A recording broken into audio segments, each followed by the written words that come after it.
நமது அஸ்ட்ரோவாசன் டிவி நேயர்கள் அனைவருக்கும் வணக்கம். இறைவன் கருணையால் அனைவரும் நன்றாக இருப்பீர்கள். இந்த வீடியோவில் நம்ம பார்க்க போவது வைகாசி மாத ராசி பலன்கள். இந்த வைகாசி மாத ராசி பலனில் முதல்ல என்னென்ன சிறப்பு இருக்குது, இந்த மாதத்தில் நடக்கக்கூடிய அமாவாசை பௌர்ணமிகள் மற்றும் கிரக பயிற்சிகளை முதல்ல பார்த்துடலாம்.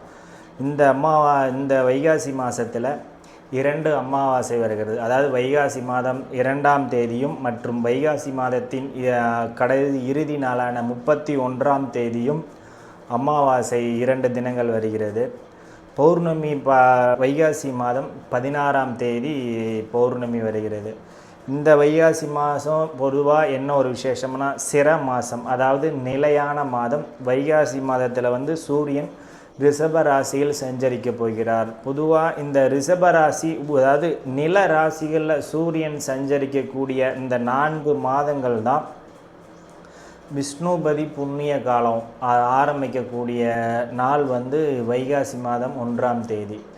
இந்த வைகாசி மாதம் 1ஆம் தேதியில் சூரிய பகவான் மேச ராசியிலிருந்து நில ராசியான ரிஷபத்துக்கு பயிற்சியாகி விஷ்ணுபதி புண்ணிய காலத்தை ஆரம்பித்து வைப்பார்.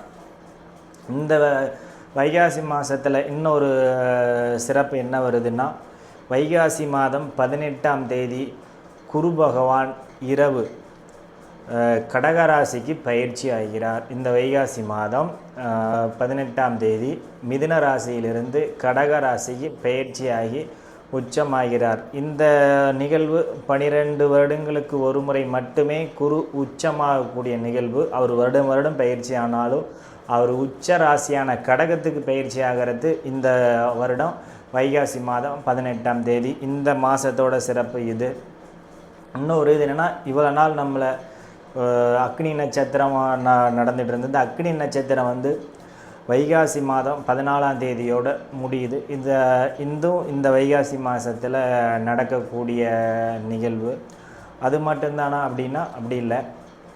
வைகாசி மாதம் 15ஆம் தேதிக்கு குருவான் ரிஷப ராசியிலிருந்து மிதுன ராசிக்கு பயிற்சி ஆகிறார். அதாவது தன்னுடைய ஆட்சி வீட்டுக்கு அவர் பயிற்சி ஆகிறார். இந்த வைகாசி மாதத்தில் நாம் ஒவ்வொரு ராசி பலன்லையும் பார்க்கலாம். விருச்சிக ராசிக்கு என்னென்ன சாதகங்கள் நடக்கும், பாதகங்கள் ஏதாச்சும் நடக்குமான்னு பார்க்கலாம். முதல்ல விருச்சிக ராசிக்கு இருக்கக்கூடிய கிரகங்களின் இருப்பு நிலையை பார்க்கலாம். உங்கள் ராசிக்கு 5ஆம் இடத்தில் சனி, 6ஆம் இடத்தில் ராசிநாதன் ஆட்சி பெற்று மிக வலுவான அமைப்பில் இருக்கார்.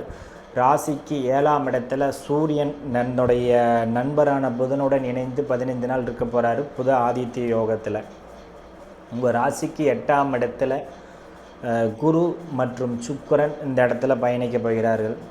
அடுத்து ராசிக்கு 10ஆம் இடத்துல கேதுவும் ராசிக்கு 4ஆம் இடத்துல ராகுவும் இருக்கக்கூடிய மாதமாக இந்த மாதம் அமையுது விருச்சிக ராசிக்காரர்களுக்கு. சரி, கோச்சார அமைப்புகளில் இந்த அளம்பில் இருக்குது, எனக்கு என்ன சாதகம் நடக்கும், பாதகம் ஏதாச்சும் நடக்குமா அப்படின்னு நீங்கள் நினைக்கிறது எனக்கு கேட்குது. முதல்ல ராசிநாதன் முதல்ல வலுவான அமைப்பில் இருந்தாலே உங்களுடைய மன உறுதியும் உடல் உறுதியும் மேம்படும். அதனால் உங்கள் ராசிநாதன் அவர் 6ஆம் இடத்திலே இருந்தாலும் ஒரு ஆட்சி பெற்று வலுவான அமைப்பில் தான் இருக்கார். இந்த இடத்துல அவர் 6ஆம் இடத்துல வலுவாக இருந்தாலும் அவர் பார்க்கும் இடங்கள் எல்லாமே வலுப்பெறும். அவர் 6ஆம் இடத்துல இருந்தாலும் 9ஆம் இடத்தை அவர் பார்ப்பார். தன்னுடைய 7ஆம் பார்வையால் ராசிக்கு 12ஆம் இடத்தை பார்ப்பார் மற்றும் ராசியவே பார்ப்பார். இதனால் என்னென்ன அமைப்புகள் நடக்கும், உங்களுடைய மன உறுதியும் உடல் உறுதியும் மேம்பட்டு நீங்கள் செய்யக்கூடிய காரியத்தை நாளைக்குன்னு தள்ளி போடாமல் அதை இன்றைக்கே செய்வீங்க. அதான் நான் 4 மணிக்கு தான் செய்யணும் அப்படின்னு நினச்சிப்பீங்க. ஆனால் ஏன் 4 மணி வரைக்கும் நம்ம காத்திருப்பானே, அதை 2 மணிக்கே செய்யலாம் அப்படிங்கிற துடிப்பும் ஆற்றலும் இந்த மாதம் முழுவதும் உங்களுக்கு கிடைக்கும் உங்கள் ராசிநாதன் செவ்வாயால்.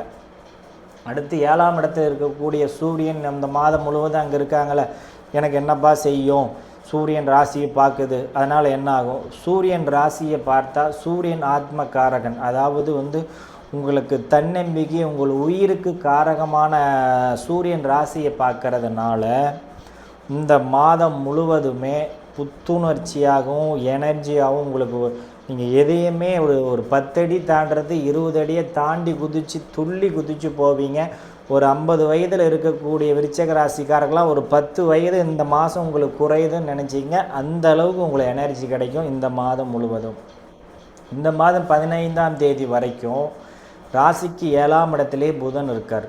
இந்த புதனும் உங்களுக்கு நல்ல பலனை தான் கொடுக்க போகிறார். ராசிக்கு அவர் ஜென்ம எதிரி அதெல்லாம் எதுவுமே இல்லை. கோச்சார அமைப்பில் சூரியனோடு இணைஞ்சிருக்கக்கூடிய, அதாவது உங்கள் ராசிக்கு 10ஆம் அதிபதி கூட இணைஞ்சிருக்கிற புதனும் உங்களுக்கு தொழில் வளர்ச்சியும் ஒரு உத்தியோக உயர்வும் சூரியனோட இணைஞ்சிருக்கிற இந்த புத ஆதித்ய யோகத்தை உங்களுக்கு நல்ல அமைப்பில் கிடைக்கும் இந்த வைகாசி மாதம் முழுவதும்.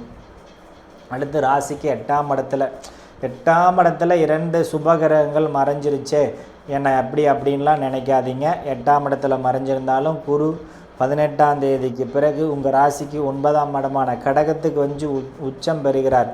அதாவது 12 ஆண்டுகளுக்கு ஒரு முறை மட்டுமே கடகத்தில் குரு உச்சம் பெறுகிறார். இந்த உச்சம் பெறும் குரு உங்கள் ராசிக்கு 2க்கும் 5க்கும் அதிபதியான குரு ராசிக்கு 9ஆம் இடத்துல போய் உச்சமாகிறது மிகச்சிறந்த உன்னதமான அமைப்பு இந்த விருச்சிக ராசிக்காரர்களுக்கு இந்த மாதம். இதனால் என்னென்ன சாதகங்கள் நடக்கும்? பூர்வீகத்தில், அதாவது பாக்கியஸ்தானத்தில் உச்சமாகக்கூடிய குரு உங்களை அனைத்து பாக்கியங்களையும் உங்களுக்கு செயல்படுத்தக்கூடிய அமைப்பாக இந்த மாதம் அமையும். என்னென்ன பாக்கியம் கிடைக்கும்? அந்த 9ஆம் இடத்துல இருக்கக்கூடிய குரு உங்களுக்கு கொடுப்பாரு தந்தை அமைப்புகள் மற்றும் உங்களுடைய மனைவி ஸ்தானத்துக்கு, அதாவது விருச்சிக ராசிக்கு மனைவி, அதாவது 7ஆம் இடத்திற்கு 3ஆம் இடத்துல அவர் உச்சமாகிறார். அந்த 9ஆம் இடம், அதாவது உங்கள் மனைவியின் உடன் பிறந்தோர்கள், இந்த மாதிரி அமைப்புகள்லாம் உங்களுக்கு அதாவது உங்கள் மனைவி உடன் பிறந்தோர்கள்லாம் உங்களுக்கு சில சலுப்புகள் இருந்திருக்கலாம்.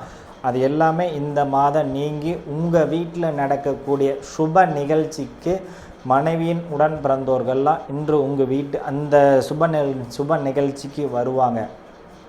அடுத்து என் மனைவிக்கு நான் நீண்ட நாளாக ஒரு பட்டு புடவை கேட்டுக்கிட்டே இருக்கிறாங்க, நான் வாங்கி கொடுக்க முடியல அப்படின்னு நினைக்கிற கணவன்மார்களுக்கு இந்த மாதம் அது வாங்கி கொடுக்கும் மாதமாக அமையும். இன்னும் விருச்சிக ராசியில் பிறந்த பெண்களுக்கு என் கணவருக்கு நீண்ட நாளாக ஒரு வண்டி வாங்க நினைக்கிறார், அதுக்கு பொருளாதாரம் கை கொடுக்கவே இல்லை, இந்த மாதம் என் கணவருக்கு அமையுமா? என்ன பொதுவாக கணவருக்கு அமையணும் அப்படிங்கிறது ஒவ்வொரு மனைவியின் வேண்டுதலாக தான் இருக்கும். தனக்கு வேண்ட பெண்களை விட கணவருக்கும் பிள்ளைகளுக்கும் வேண்ட பெண்கள் தான் இன்றைக்கி அதிகம். அப்படி இருக்கும்போது இந்த மாதம் என் கணவருக்கு ஒரு வண்டி வேணும், நான் வாங்கணும்னு நினச்சிட்டு இருக்கிறோம், அது வாங்கிடுவோமா அப்படின்னு கேட்டிங்கன்னா இந்த மாதம் அதுக்குண்டான மாதமாக இருக்கும். இந்த மாதிரி சுப விரயங்கள் அதிகம் நடக்கக்கூடிய மாதம்தான் விருச்சிக ராசிக்காரர்களுக்கு இந்த மாதம்.